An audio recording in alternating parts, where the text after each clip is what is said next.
नमस्कार, जय माता दी। आज के वीडियो में जानेंगे उत्पन्ना एकादशी के बारे में या माघ शीर्ष कृष्ण पक्ष की एकादशी के बारे में। यह एकादशी कब पड़ रही है और इसका क्या महत्व है, इसकी व्रत कथा के बारे में क्या इसकी कथा है। देखिए, साल में 24 एकादशी आती हैं और हर महीने में 2 एकादशी पड़ती हैं। हर एकादशी का खास महत्व होता है। माघ शीर्ष माह के कृष्ण पक्ष की जो एकादशी आती है वह उत्पन्ना एकादशी के नाम से जानी जाती है। इस व्रत के प्रभाव से वर्तमान के साथ पिछले जन्म के पाप का भी शमन होता है, इसलिए यह एकादशी खास एकादशी है, इसलिए इसका आपको व्रत अवश्य करना चाहिए। तो बात करते हैं ये एकादशी कब है। ये उत्पन्ना एकादशी देखिए, वैसे तो ये 8 दिसंबर को सुबह 5:06 से शुरू हो जाएगी, लेकिन उस दिन दसवीं तिथि है, तो दसवीं तिथि को हमें व्रत नहीं करना चाहिए।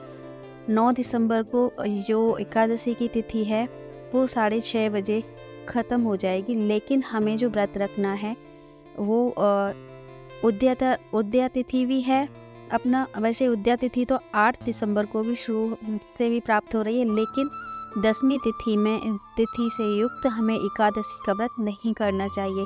इसलिए हमें 9 दिसंबर जो आपकी एकादशी है, 9 दिसंबर द्वादशी युक्त एकादशी को हमें व्रत रखना है और इसका पारण हमें आपका जो इसका पारण करना है वो 10 दिसंबर को हमको पारण करना है। करते हैं उत्पन्ना एकादशी की कथा के बारे में। उत्पन्ना एकादशी के उत्पन्न होने की कहानी इस दिन भगवान विष्णु से पैदा हुई एकादशी के बारे में कथा सुनाई जाती है। उत्पन्ना एकादशी पर भगवान विष्णु की पूजा की जाती है। माघ शीर्ष मास की कृष्ण पक्ष एकादशी को जो माता एकादशी थी वह प्रकट हुई, इसलिए इस एकादशी का नाम उत्पन्ना एकादशी पड़ा है। इसी दिन से एकादशी व्रत शुरू हो गया था। इस एकादशी का विशेष महत्व है, जिसके कारण यह हिंदू धर्म में विशेष तौर पर मनाई जाती है। इस व्रत के प्रभाव से मोक्ष की प्राप्ति होती है। मान्यता है कि इस व्रत को करने से अश्वमेध यज्ञ, कठिन तपस्या, तीर्थ स्नान आदि का फल प्राप्त होता है।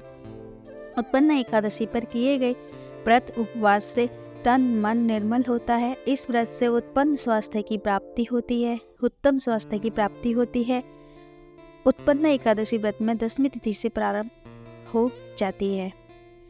कब और क्यों मनाई जाती है? माघ शीर्ष माह के कृष्ण पक्ष की एकादशी को उत्पन्ना एकादशी के नाम से जाना जाता है। हिंदू धर्म को मानने वाले लोग अन्य एकादशियों की तरह उत्पन्ना एकादशी का भी व्रत करते हैं और भगवान विष्णु की पूजा उपासना करते हैं। माना जाता है कि इस दिन की एकादशी भगवान विष्णु ने देवी एकादशी के रूप में उत्पन्न होकर उन्होंने मूर नामक राक्षस का वध किया था। इसी के कारण इसे उत्पन्ना एकादशी के नाम से जाना जाता है। यह एकादशी देवोत्थान या देवउठनी एकादशी के ठीक बाद आती है। मान्यता है कि जिस वर्ष की सभी एकादशियों का व्रत शुरू करना हो उसे उत्पन्ना एकादशी से ही व्रत शुरू करना चाहिए। दसवीं को सात्विक भोजन करें। आपको व्रत रखना कैसे है जानिए। इस दिन सुबह उठकर स्नान करने के बाद स्वच्छ वस्त्र धारण करके भगवान श्री कृष्ण का स्मरण करते हुए पूरे घर में गंगा जल छिड़कें। विघ्नहर्ता भगवान गणेश और भगवान विष्णु जी की मूर्ति या तस्वीर को सामने रखकर सबसे पहले भगवान गणेश जी का ध्यान करें। व्रत के दौरान पूरे दिन भगवान विष्णु का स्मरण करते रहें। श्री हरि विष्णु या नमो भगवते वासुदेवाय नमः, ये मंत्र का आपको जाप करते रहना है। इसके बाद विष्णु जी को धूप दीप दिखाकर रौली और अक्षत उनको आपको समर्पित करना है। एकादशी के दिन सूर्य उदय और सूर्यास्त के पक दिन में 2 बार भगवान विष्णु जी का पूजन अवश्य करें। व्रत एकादशी के अगले दिन सूर्योदय के बाद खुलना चाहिए। एकादशी के दिन चावल का सेवन है उससे आपको परहेज करना चाहिए। इस दिन गरीब और ज़रूरतमंद को यथाशक्ति आपको दान देना चाहिए। अब बात करते हैं कथा की। पौराणिक कथा के अनुसार सतयुग में मूर नाम के दैत्य उत्पन्न हुआ था। वह बड़ा बलवान और भयानक था। उस प्रचंड दैत्य ने इंद्र, आदित्य, वसु, वायु, अग्नि आदि सभी देवताओं को पराजित करके भगा दिया। तब इंद्र सहित सभी देवताओं ने भयभीत होकर भगवान शंकर से सारा वृत्तांत कहा और बोले, हे कैलाशपति, मूर दैत्य से भयभीत होकर सब देवता मृत्युलोक में फिर रहे हैं।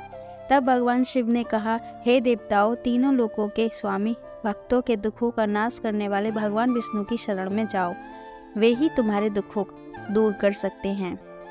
शिव जी के ऐसे वचन सुन के सभी देवता क्षीर सागर में पहुँचे।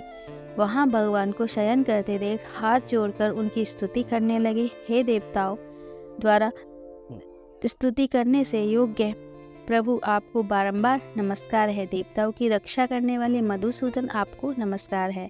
आप हमारी रक्षा करें। दैत्यों से भयभीत होकर हम सब आपकी शरण में आए हैं। इंद्र के ऐसे वचन सुनकर भगवान विष्णु कहने लगे, हे इंद्र, ऐसा मायावी दैत्य कौन है जिसने सब देवताओं को जीत लिया है? उसका नाम क्या है? उसमें कितना बल है और किसके आश्रय में है तथा उसका स्थान कहाँ है? यह सब सुनकर देवता बोले, इंद्र बोले, भगवान, प्राचीन समय में एक नाड़ी जंग नामक राक्षस था। उसके महापराक्रमी और लोक विख्यात मूर नाम का एक पुत्र पैदा हुआ। उसकी चंद्रावती नाम की नगरी है। उसी ने सब देवताओं को स्वर्ग से निकालकर वहां अपना अधिकार जमा लिया है। उसने इंद्र, अग्नि, वरुण, यम, वायु, ईश, चंद्रमा, निरक्त आदि सबके स्थान पर अधिकार कर लिया है। सूर्य बनकर स्वयं ही प्रकाश करता है, स्वयं ही मेघ बन जाता है और सबसे अजय है। हे असुर निकंदन, उस दुष्ट को मारकर देवताओं को अजय बनाइए। यह वचन सुनकर भगवान ने कहा, हे देवताओं, मैं शीघ्र ही उसका संहार करूंगा। तुम चंद्रावती नगरी जाओ। इस प्रकार के अगर भगवान सहित सभी देवताओं ने चंद्रावती नगरी की ओर प्रस्थान किया। उस समय दैत्य मूर सेना सहित युद्ध भूमि में गरज रहा था। उसकी भयानक गर्जना सुनकर सभी देवता भय के मारे चारों दिशाओं में भागने लगे। जब स्वयं भगवान रणभूमि में आए तो दैत्य उन पर भी अस्त्र शस्त्र आयुध लेकर दौड़े। भगवान ने उन्हें सर्प के समान अपने बाणों से बीन डाला। बहुत से दैत्य मारे गए, केवल मूर बचा रहा। वह अविचल भाव से भगवान के साथ युद्ध करता रहा। भगवान जो भी तीक्ष्ण बाण चलाते वह उसके लिए पुष्प सिद्ध होता। उसका शरीर छिन्न भिन्न हो गया, किंतु वह लगातार युद्ध करता रहा। दोनों के बीच मल्ल युद्ध भी हुआ। 10,000 वर्ष तक उनका युद्ध निरंतर चलता रहा, किंतु मूर नहीं हारा। थककर भगवान बद्रिकाश्रम चले गए। वहाँ हेमवती नामक सुंदर गुफा थी, उसमें वो विश्राम करने लगे। भगवान उसके अंदर प्रवेश कर गए। यह गुफा 12 योजन लंबी थी और उसका एक ही द्वार था। विष्णु भगवान वहाँ योग निद्रा की गोद में सो गए। मूर भी पीछे पीछे आ गया और भगवान को सोया देखकर मारने को उद्यत हुआ। तभी भगवान के शरीर से उज्जवल कांति में रूप वाली देवी प्रकट हुई। देवी ने राक्षस मूर को ललकारा, युद्ध किया और उसे तत्काल मौत के घाट उतार दिया। श्री हरि जब योग निद्रा की गोद से उठे तो सब बातों को जानकर उस देवी से कहा कि आपका जन्म एकादशी के दिन हुआ है, अतः आप उत्पन्ना एकादशी के नाम से पूजित होंगी। आपके भक्त वही होंगे जो मेरे भक्त होंगे। अर्थात एकादशी की कथा समाप्त होती है। आशा है आपको जानकारी पसंद आई होगी।